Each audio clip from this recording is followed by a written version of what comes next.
உண்மையிலேயே இந்த சாதி வந்து உங்களுக்கு எந்த வகையிலையும் உதவ போகிறதே இல்லை. என்ன எடுத்துக்கங்க, இன்னைக்கு நான் இங்கே நின்று பேசுறதுக்கு காரணம் சாதி கிடையாது. தாமஸ் ஆல்வா எடிசனும் லூமியர் பிரதர்ஸும் தான். யாருன்னு கேட்குறீங்களா? சினிமாங்கிற விஞ்ஞானத்தை கண்டுபிடிச்ச ஒரு கரண்ட்டை கண்டுபிடிச்சது தாமஸ் ஆல்வா எடிசன். அவர் வெள்ளைக்காரன் தெரியும், ஃபாரினர்னு தெரியும். அவருக்கு மேபி மதமாக வேணா ஒரு கிறிஸ்டியனாக இருக்கலாம், அதுவும் கூட எனக்கு தெரியல. அவரெல்லாம் நாத்திகரன் தான் நான் கேள்விப்பட்டிருக்கிறேன். அதே மாதிரி லூமியர் பிரதர்ஸ், அவர் தான் வந்து சினிமா வந்து இவங்க ரெண்டு பேரும் தான் கண்டுபிடிச்சாங்க. என்ன டிஸ்கரேஜ் பண்ணது பூரா எங்கள் ஜாதிக்காரன் தான். எனக்கு நம்மளுக்கு கை கட்டின தூரத்தில் தான் லவ் பண்ண முடியும். சொர்ணக்கார பொண்ணு தான் லவ் பண்ணேன். நாங்கள் ஒரு குறிப்பிட்ட காலகட்டத்தில் கொஞ்சம் வசதியெல்லாம் போய் மாடி வீட்டு ஏழை ஆகிட்டோம். மாடி வீட்டு ஏழைன்னா எப்படின்னா 0க்கும் கீழே.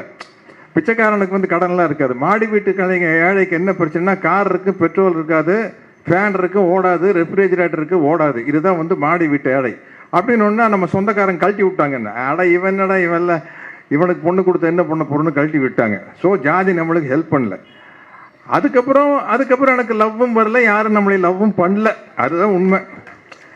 அப்புறம் சரி என்னன்னு சொல்லிட்டு பிஎஸ்சி பாட்னி படித்தேன். அது வந்து செகண்ட் அட்டம்ப்ட். அந்த காலத்தில், இப்போ எனக்கு 71 வயசாகுது.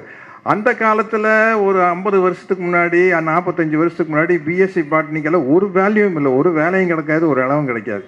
என்னடா பண்ணலாம் அப்படிங்கிற வந்து நமக்கு நடிகர் சிவகுமார் அண்ணாலாம் பழக்கமானார். நான் கொஞ்சம் மிமிக்ரி பண்ணுவேன், எல்லாரும் மாதிரி, பாத்தியார் மாதிரி, நடிகர் தலம் சிவாஜி மாதிரி, அந்த காலத்தில் பாலையா சார் மாதிரி, நாகேஷ் சார் மாதிரி எல்லாம் மிமிக்ரி பண்ணுவேன். சரி போய் ஒரு அட்டன் பண்ணி பார்ப்போமே. போகையிலேயே வந்து டிரைவிங் லைசன்ஸோடு வரேன். போவேண்டா, சினிமாவில் நடிக்க முடிஞ்சா சினிமாவில் நடிப்பு, இல்லாட்டி டிரைவர் ஆகிருவேன், இப்போ என்ன பெரிய பிரச்சனைன்னு கிளம்பி வந்துட்டேன். அப்போ சொந்த சாதிக்காரன் தான் சொன்னேன், டே நீ எல்லாம் போய் நடிச்சு ஏன்டா சினிமா பார்க்குறீங்களடா. அப்போ தான் தில்லானா மோனாம்பல் வந்து ஓஹோன்னு ஓடிட்டு இருக்குது. ஒருத்தர் வந்து பாடுற, டே தில்லானா மோனாம்பல் பாடுற, எப்படிப்பட்ட நடிகர் சிவாஜி, நாகேஷ், பாலையா, இதுக்கு நடுவில் நீ போய் நடிகனாய் கிழிக்க போறியான்னு சொல்லி டிஸ்கரேஜ் பண்ணது ஜாதிக்காரன் தான்.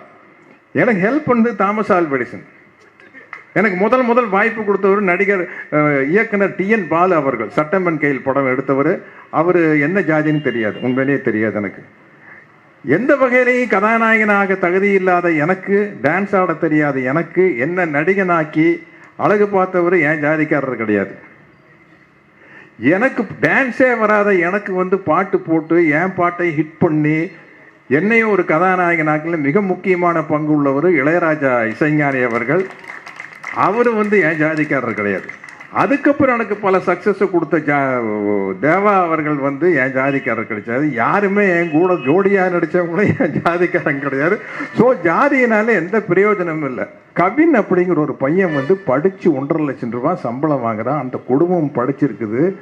எல்லா வகையிலையும் இந்த கொலை பண்ணவங்க குடும்பத்தை விட உயர்ந்த நிலையில் இருக்குது. ஜாதி ஒன்று தான் பிரச்சனை. டேய் கிட்டத்தட்ட பார்த்தா எல்லா கலரும் ஒரே கலர் தானே. நான் ஏதோ கொஞ்சம் ஏமாந்து கொஞ்சம் கலராக இருக்கிறேன், அவ்வளோதான். மற்றபடி உன்னை வந்து சட்டையை கழட்டிட்டு நிற்க வச்சேன்னா ஒரு வித்தியாசங்க தெரியாது. சாஸ்திரத்தில் மொத்தமாக சூத்திரன்னு சொல்லிட்டான். இதில் என்ன மேலே பெரிய சூத்திரம் சின்ன சூத்திரம், மொத்தமாகவே சூத்திரம் தான்டா. நீ ஏன் நினச்சிருக்கிற ஆண்ட ஜாதி வெங்காய ஜாதின்னு? எங்கே எப்போ நீ ஏண்டா ஒரு வியாபாரம் பண்ணிருக்கா, கப்பலில் ஒரு 40-50 வெள்ளைக்காரன் வந்து அவங்ககிட்ட போய் மண்டி போட்டு நீ ஆண்ட ஜாதி. நீ ஒரு சினிமாவுக்கு வந்து தியேட்டர் புக் பண்ணுற, சினிமாவுக்கு வந்து நீ டிக்கெட் ஆன்லைனில் புக் பண்ணுற, நீ பாப்பு உனக்கு தெரியுமா பக்கத்து சீட்டில் எந்த ஜாதிக்கார் உட்காந்துருப்பான்னு? தெரியாதல்ல. நீ பாட்டுக்கு புக் பண்ணிட்டு போகிறே இல்லை. ஒரு ஆன்லைனில் தானே train ticket, bus ticket, flight டிக்கெட்லேருந்து எல்லாம் அதில் புக் பண்ணுற. அதில் வந்து ஜாதியை பார்த்துட்டா போகிற இல்லையே. உன் சௌகரியத்துக்கு நீ புக் பண்ணிட்டு நீ போயிட்டே இருக்கிற. அதனால வந்து இன்னும் அதை வந்து சாதி அப்படிங்கிறது வந்து ரொம்ப அசிங்கமான விஷயம். ஏழை பணக்கார வித்தியாசம் முதல்ல ஒழியணுமா இல்லை சாதி முதல்ல ஒழியணுமான்னு கேட்டாங்க. நான் முதல்ல சாதிதான் ஒழியணும்னு சொல்லணுங்க. ஏன்னா ஒரு சரியான வாய்ப்பு கிடைச்சுன்னு வச்சுக்கங்களேன், ஏழை பணக்காரன் ஆயிடுவான். ஆனால் என்னதான் ஏழை பணக்காரன் ஆனாலும் அவன் வந்து ஒரு தாழ்ந்த ஜாதியாக தான் கருதப்படுவான் அப்படிங்கிறது நம்ம ஜனாதிபதி வரைக்கும் நிரூபணம் ஆயிடுச்சு. என்ன எனக்கு முதல்ல ஒரு பகுத்தறிவு சிந்தனை வந்ததே வந்து வாத்தியார் படத்தில் தான், மக்கள் தலம் எம்ஜிஆருடைய படத்தில் தான். நான் பள்ளிக்கூடத்தில் படிச்சுட்டு இருக்கையில் ஒரு 15 வயசு இருக்குன்னு நினைக்கிறேன். ஒரு சினிமாவில் வந்து ஒரு ஹீரோயிசமாக ஒரு என்ட்ரி கொடுப்பாங்க இல்லையா. ஒரு 4 ரவுடி பசங்க ஒரு பொண்ணை பாலியல் வன்முறை பண்ணுறதுக்காக, பாலியல் பலாத்காரம் பண்ணுறதுக்காக, ரேப்பிங், நம்ம வழக்கமாக சொல்கிறப்போல ரேப்பிங் சீன் அப்படின்னு சொல்லுவோம் இல்லையா, 4 ரவுடி பசங்க ஒரு பொண்ணை துரத்துவாங்க இந்த பாலியல் வன்முறைக்காக. அப்போ வாத்தியார் அங்கிருந்து மக்கள் தலைவர் எம்ஜிஆர் வந்து ஃபைட் பண்ணி 4 ரவுடிகளை அடித்து தள்ளிட்டு அந்த பொண்ணை காப்பாற்றிடுவார். காப்பாற்றினோன்னு அந்த பொண்ணு எம்ஜிஆர்கிட்ட சொல்லுவாங்க, அண்ணா சரியான நேரமாக பார்த்து ஆண்டவன் உங்களை அனுப்பிச்சி வச்சாருண்ணா அப்படின்னு ஒன்று. அதுக்கு இவர் சொல்லுவார், என்னை அனுப்புனது ஆண்டவன்னா, இதுக்கு முன்னாடி 4 ரவுடி பசங்க வந்தாங்களே அவங்கள அனுப்புனது. அருமையான வசனம். என்ன சரியான நேரத்தில் ஆண்டவனா பார்த்து உங்களை அனுப்பி வச்சாங்கண்ணா அப்படின்னு சொன்னோன்னு, என்னை அனுப்பிச்சி வச்சது ஆண்டவன்னா, இதுக்கு முன்னாடி 4 ரவுடி பசங்களை அனுப்பிச்சி வச்சாங்களா, அது யார் அனுப்பிச்சி வச்சதுன்னு கேட்பாரு. அதுதான் வந்து பள்ளிக்கூடத்தில் படிக்கும் போது முதல்ல வந்து ஒரு சிந்தனை. இன்னைக்கு நம்ம எடுத்துக்கிட்ட விஷயமே மனிதம் நமக்கு அடையாளம், சாதி நமக்கு அவமானம் அப்படிங்கிறதான். உண்மையிலேயே அவமானங்க. அது வந்து ஒரு காட்டு மிராண்டித்தனமான செயல். உண்மையிலேயே இந்த சாதி வந்து உங்களுக்கு எந்த வகையிலையும் உதவ போகிறதே இல்லை. என்ன எடுத்துக்கங்க, இன்னைக்கு நான் இங்கே நின்று பேசுறதுக்கு காரணம் சாதி கிடையாது. தாமஸ் ஆல்வா எடிசனும் லூமியர் பிரதர்ஸும் தான். யாருன்னு கேட்குறீங்களா? சினிமாங்கிற விஞ்ஞானத்தை கண்டுபிடிச்ச, ஒரு கரண்ட்டை கண்டுபிடிச்சது தாமஸ் ஆல்வா எடிசன். அவர் வெள்ளைக்காரன் தெரியும், ஃபாரினர்னு தெரியும். அவருக்கு மேபி மதமாக வேணா ஒரு கிறிஸ்டியனாக இருக்கலாம், அதுவும் கூட எனக்கு தெரியல. அவரெல்லாம் நாத்திகரன் தான் நான் கேள்விப்பட்டிருக்கிறேன். அதே மாதிரி லூமியர் பிரதர்ஸ், அவர் தான் வந்து சினிமாவை வந்து இவங்க 2 பேரும் தான் கண்டுபிடிச்சாங்க. என்ன டிஸ்கரேஜ் பண்ணது பூரா எங்கள் ஜாதிக்காரன் தான். எனக்கு நம்மளுக்கு கை கட்டின தூரத்தில் தான் லவ் பண்ண முடியும். சொர்ணக்கார பொண்ணை தான் லவ் பண்ணேன். நாங்கள் ஒரு குறிப்பிட்ட காலகட்டத்தில் கொஞ்சம் வசதியெல்லாம் போய் மாடி வீட்டு ஏழை ஆகிட்டோம். மாடி வீட்டு ஏழைன்னா எப்படின்னா 0க்கும் கீழே.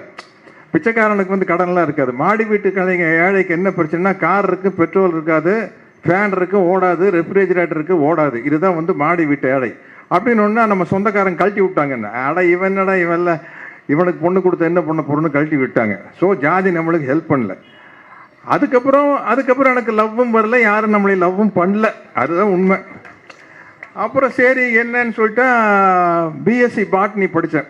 அது வந்து செகண்ட் அட்டம்ப்ட். அந்த காலத்தில், இப்போ எனக்கு 71 வயசாகுது. அந்த காலத்தில் ஒரு 50 வருஷத்துக்கு முன்னாடி, 45 வருஷத்துக்கு முன்னாடி பிஎஸ்சி பாட்னிக்கெல்லாம் ஒரு வேல்யூவும் இல்லை, ஒரு வேலையும் கிடைக்காது, ஒரு இடமும் கிடைக்காது. என்னடா பண்ணலாம் அப்படிங்கிற வந்து நமக்கு நடிகர் சிவகுமார் அண்ணாலாம் பழக்கமானார். நான் கொஞ்சம் மிமிக்ரி பண்ணுவேன், எல்லாரும் மாதிரி, பாத்தியார் மாதிரி, நடிகர் தலம் சிவாஜி மாதிரி, அந்த காலத்தில் பாலையா சார் மாதிரி, நாகேஷ் சார் மாதிரி எல்லாம் மிமிக்ரி பண்ணுவேன். சரி போய் ஒரு அட்டன் பண்ணி பார்ப்போமே. போகையிலேயே வந்து டிரைவிங் லைசன்ஸோடு வரேன். போவேண்டா, சினிமாவில் நடிக்க முடிஞ்சா சினிமாவில் நடிப்பு, இல்லாட்டி டிரைவர் ஆகிருவேன், இப்போ என்ன பெரிய பிரச்சனைன்னு கிளம்பி வந்துட்டேன். அப்போ சொந்த சாதிக்காரன் தான் சொன்னேன், டே நீ எல்லாம் போய் நடிச்சு ஏன்டா சினிமா பார்க்குறீங்களடா. அப்போ தான் தில்லானா மோனாம்பல் வந்து ஓஹோன்னு ஓடிட்டு இருக்குது. ஒருத்தர் வந்து பாடுற, டே தில்லானா மோனாம்பல் பாடுற, எப்படிப்பட்ட நடிகர் சிவாஜி, நாகேஷ், பாலையா, இதுக்கு நடுவில் நீ போய் நடிகனாய் கிழிக்க போறியான்னு சொல்லி டிஸ்கரேஜ் பண்ணது ஜாதிக்காரன் தான். எனக்கு ஹெல்ப் பண்ணது தாமஸ் ஆல்வா எடிசன். எனக்கு முதல் வாய்ப்பு கொடுத்தவர் நடிகர் இயக்குனர் TN பாலு அவர்கள். சட்டமன் கையில் படம் எடுத்தவர். அவர் என்ன ஜாதின்னு தெரியாது, உண்மையிலேயே தெரியாது எனக்கு. எந்த வகையிலையும் கதாநாயகனாக தகுதி இல்லாத எனக்கு, டான்ஸ் ஆட தெரியாத எனக்கு என்ன நடிகனாக்கி அழகு பார்த்தவர் என் ஜாதிக்காரர் கிடையாது.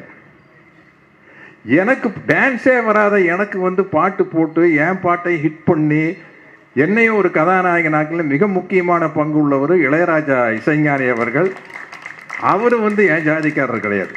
அதுக்கப்புறம் எனக்கு பல சக்ஸஸை கொடுத்த தேவா அவர்கள் வந்து என் ஜாதிக்காரர் கிடைச்சாது. யாருமே என் கூட ஜோடியாக நடித்தவங்களும் என் ஜாதிக்காரன் கிடையாது. ஸோ ஜாதியினால எந்த பிரயோஜனமும் இல்லை. ஒரு யோசிச்சு பாருங்க, தோழர் பப்பா மோகன் அவர்கள் பேசினாங்க. கவின் அப்படிங்கிற ஒரு பையன் வந்து படித்து 1.5 லட்சம் ரூபாய் சம்பளம் வாங்குறான். அந்த குடும்பம் படிச்சிருக்குது, எல்லா வகையிலையும் இந்த கொலை பண்ணவங்க குடும்பத்தை விட உயர்ந்த நிலையில் இருக்குது. ஜாதி ஒன்று தான் பிரச்சனை. டேய் கிட்டத்தட்ட பார்த்தா எல்லா கலரும் ஒரே கலர் தானே. நான் ஏதோ கொஞ்சம் ஏமாந்து கொஞ்சம் கலராக இருக்கிறேன், அவ்வளோதான். மற்றபடி உன்னை வந்து சட்டையை கழட்டிட்டு நிற்க வச்சேன்னா ஒரு வித்தியாசங்க தெரியாது. சாஸ்திரத்தில் மொத்தமாக சூத்திரன்னு சொல்லிட்டான். இதில் என்ன மேலே பெரிய சூத்திரம் சின்ன சூத்திரம், மொத்தமாகவே சூத்திரம் தான்டா. நீ ஏன் நினச்சிருக்கிற ஆண்ட ஜாதி வெங்காய ஜாதின்னு? எங்கே எப்போ நீ ஆண்ட ஒரு வியாபாரம் பண்ணிருக்கா, கப்பலில் ஒரு 40-50 வெள்ளைக்காரன் வந்து அவன்கிட்ட போய் மண்டி போட்டு நீ ஆண்ட ஜாதியா நீ? அதனால வந்து இது வந்து எல்லா வகையிலையும் வந்து இந்த ஜாதிங்கிறது வந்து ஒரு பெரிய ஒரு அது ஒரு மூளை செலவை செய்யப்பட்ட அது ஒரு நோய். உண்மையிலேயே அதுதான். அதுலேருந்து வெளியே வந்தால் தான் நிம்மதியாக இருக்க முடியும். இதில் இந்த காதல் அப்படிங்கிறது ஒரு ஆணும் பெண்ணும் ஒன்று சேர்வது இல்லையா? அது வந்து ஒரு மனம் சார்ந்த விஷயம், உடல் சார்ந்த விஷயம்.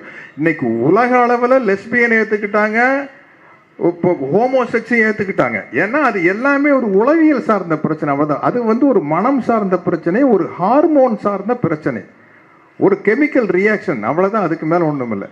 அதில் ஒருத்தனும் ஒருத்தையும் காதலிச்சதுக்கு அப்புறம் அவங்க சேர்ந்தும் வாழலாம், ஒரு குறிப்பிட்ட காலத்தில் சண்டை வந்து பிரியவும் செய்யலாம். பிரிஞ்சதுக்கப்புறம் பொண்ணும் வேற ஆணோட மறுபடியும் திருமணம் செஞ்சுக்கலாம், ஆணும் ஒரு வேற பொண்ணோட திருமணம் செஞ்சுக்கலாம். இதுதான் ஒரு முறை பிறக்கிறோம், ஒரு முறை சாகிறோம். இந்த சமூகம் என்ன நினைக்குமோ அப்படின்னு சொல்லிட்டு எல்லா சுகதுக்கங்களையும் விட்டு ஒழிச்சிட்டு வாழ முடியாது. இதுதான் வந்து மனித இயற்கை. இதற்கு வந்து சாஸ்திரம், சடங்கு, சம்பிரதாயம் 1008 பிரச்சனைகளை வச்சுக்கிட்டு ஒரு மனிதன் இயல்பாக வாழ முடியாமல் செய்கிறது வந்து ரொம்ப அநியாயமான விஷயம்.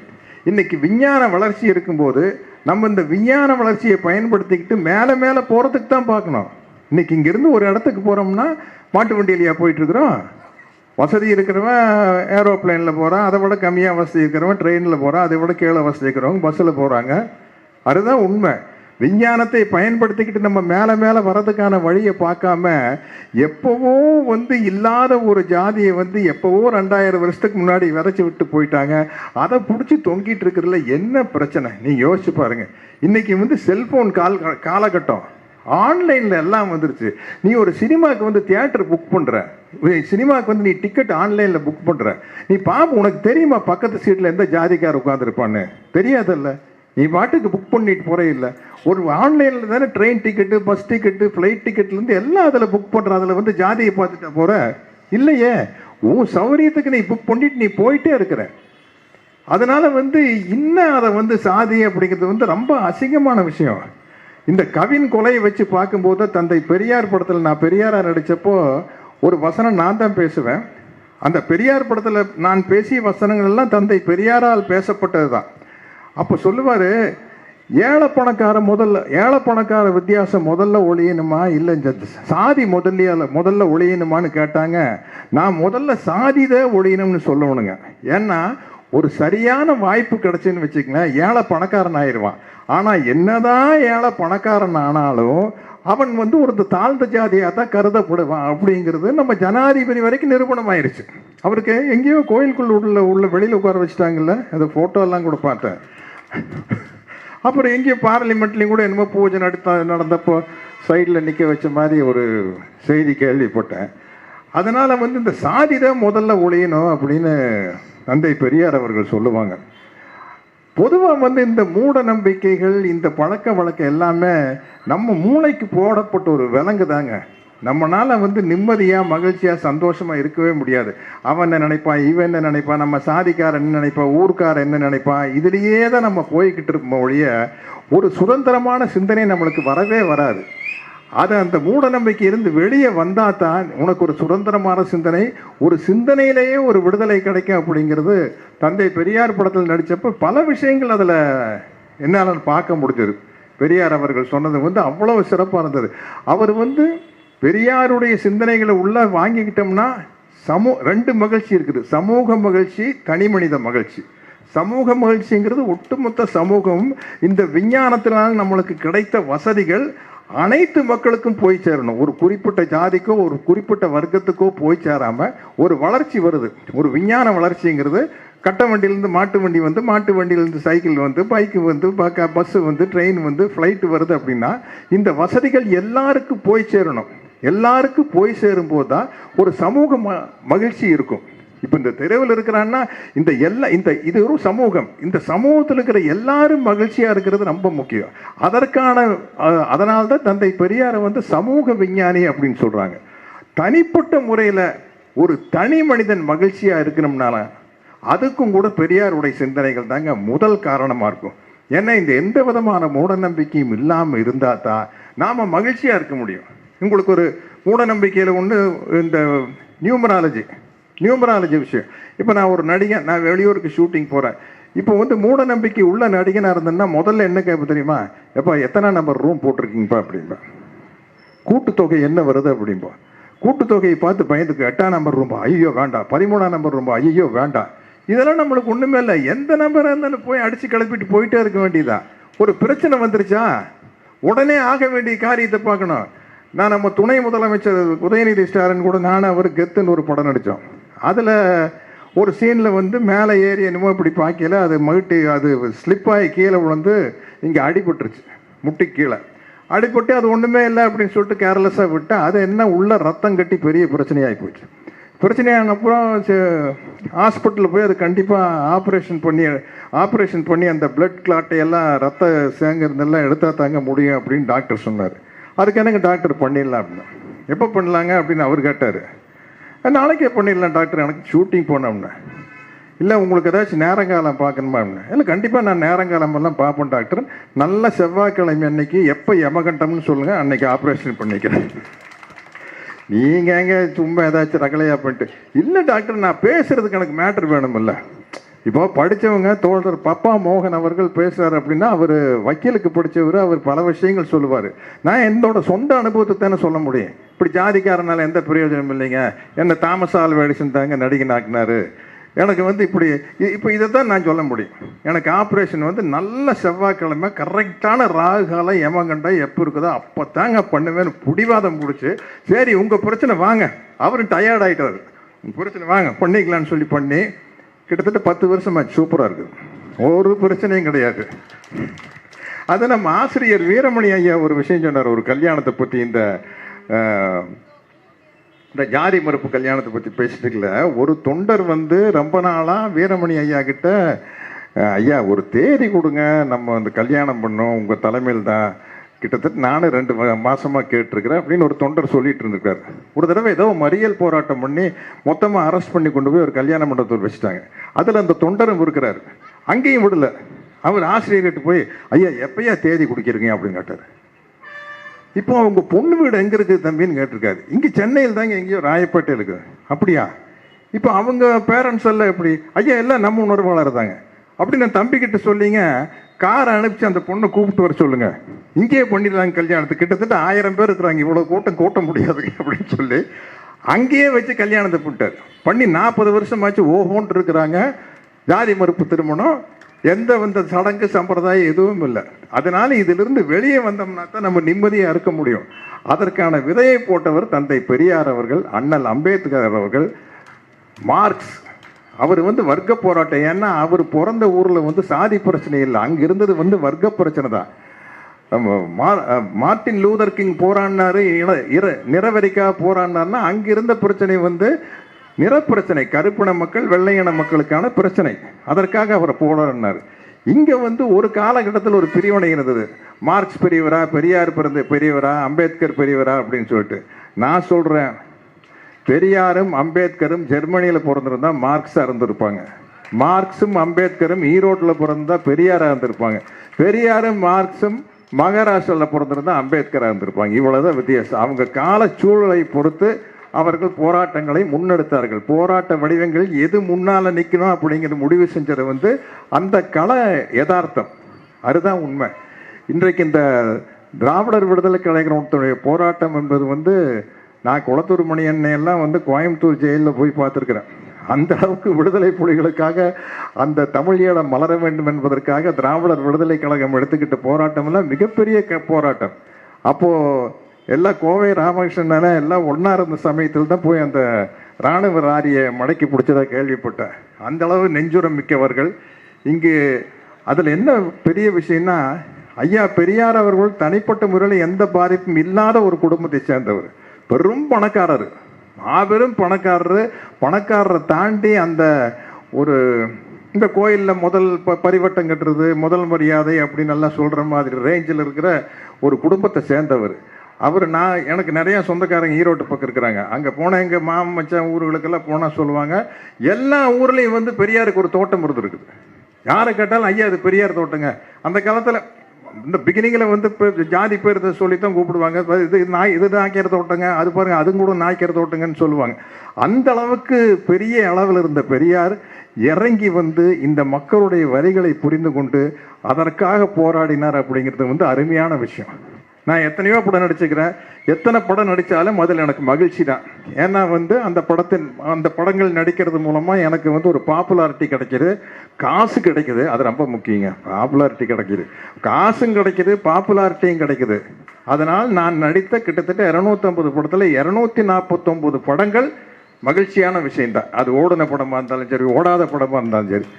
பெருமைக்குரிய ஒரே படம் தந்தை பெரியாராக நடித்த படம் தான்.